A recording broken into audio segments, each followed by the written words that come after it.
नमस्कार, आप देख रहे हैं सिटी पोस्ट लाइव और आपके साथ मैं हूं अभिनव उत्कर्ष। बिहार की राजनीति में बड़ा सियासी धमाका। मायावती ने कर दिया ऐलान, बीएसपी लड़ेगी सभी 243 सीटों पर अकेले चुनाव। क्या बदलेगा बिहार का सियासी समीकरण? क्या इंडिया गठबंधन को होगा नुकसान? क्या एनडीए के लिए भी बढ़ेंगी मुश्किलें? इन सभी मुद्दों पर चर्चा करने के लिए मौजूद है हमारी सहयोगी मुस्कान जी। देखिए अभिनव, आपको बता दें कि मायावती ने अपने एक्स हैंडल पे लिख दिया है कि अब जो बिहार विधानसभा चुनाव है उसमें किसी गठबंधन का साथ उनको नहीं चाहिए, और उन्होंने ऐलान कर दिया है कि 243 सीट पे जितने भी बिहार विधानसभा में हैं वो सारे वो अकेले लड़ेंगे, उनकी पार्टी, और इससे कहीं ना कहीं बिहार में अपनी मजबूती बनाने की कोशिश कर रही हैं। और आपको बता दें बिहार में दलित के जो वोट बैंक है कितने प्रतिशत है, तो 17 से 20% दलित का वोट बैंक है। और आपको बता दें उनका ध्यान ईबीसी पे भी है, और दलित में भी कौन उनके वो लॉयल वोटर्स है, रविदास समुदाय जी, तो यही है। आकाश आनंद की नई जिम्मेदारी क्या है? देखिए आपको बता दें मायावती ने पार्टी की जो कमान है वो आकाश आनंद के हाथ में दी है। साथ में रामाजी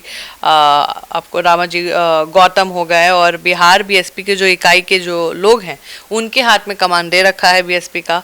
और आपको बता दें ये सब युवा हैं, और युवा के नेतृत्व में कहीं ना कहीं दलित और पिछड़ा पे फोकस ज़्यादा होगा, क्योंकि आपको भी पता है अभी गठबंधन की कोई भी गठबंधन की बात करें, कोई भी राजनीतिक दल की बात करें, युवा चेहरा मांगा जा रहा है। अगर हम बात करें मुकेश सैनी हो, चिराग पासवान हो, प्रशांत किशोर हो, तेजस्वी यादव हो, ये सब युवा हैं। आज के दौर में युवा को देखना ज़्यादा पसंद करता है, तो बीएसपी भी उसी पे फोकस किया है जी।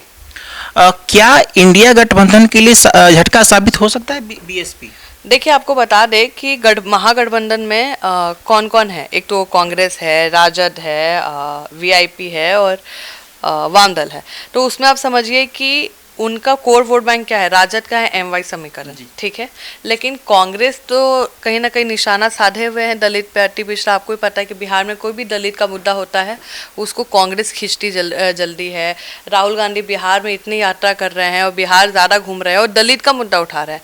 पटना आके दलित की फिल्म देख के जाते हैं, अंबेडकर छात्रावास में जाके दलितों के प्रॉब्लम्स को सुनते हैं, तो दलित उनको पता चल रहा है। क्योंकि देखिए कांग्रेस का जो वोट बैंक था, जो जनरल थे, स्वर्ण जाति थी, वो अब एनडीए के साथ हो गई है, आपको भी पता है। और कांग्रेस कहीं ना कहीं बिहार में एक पिछलग्गू पार्टी की तरह दिख रही थी राजद की, लेकिन अब ऐसा नहीं है, पूरी तस्वीर बदल चुकी है।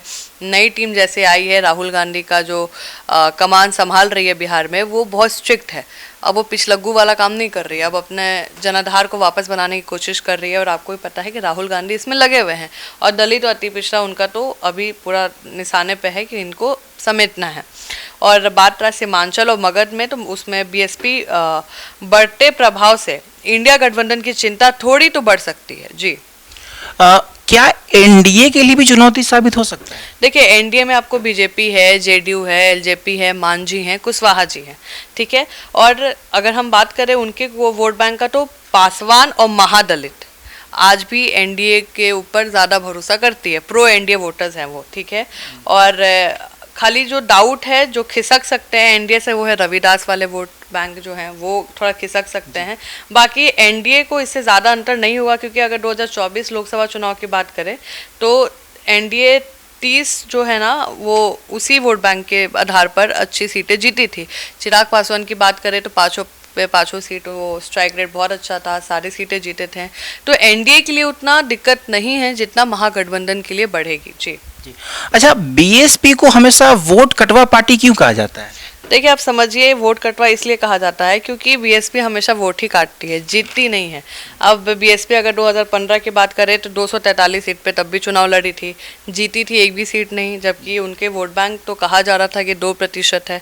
उसके बाद 2020 में आपको बताया 80 सीटों पे चुनाव लड़ी थी और जीती खाली एक सीट, तो और बेकार स्ट्राइक रेट है। और जो जीती थी चैनपुरा सीट था, और जो जेडीयू में उसके विधायक चले गए। अब एक विधायक लेके क्या करते हैं वो लोग, तो विधायक के पास चॉइस होता है, तो वो जेडीयू के साथ चले गए। तो बीएसपी हमेशा से वोट कटवा के रूप में ही रहा है, और वोट ज़रूर काटती है, वो नुकसान ज़रूर पहुंचाती है, किसी को हराती है, किसी को जिताती है, लेकिन खुद इसमें कहीं नहीं है जीतने वाले में।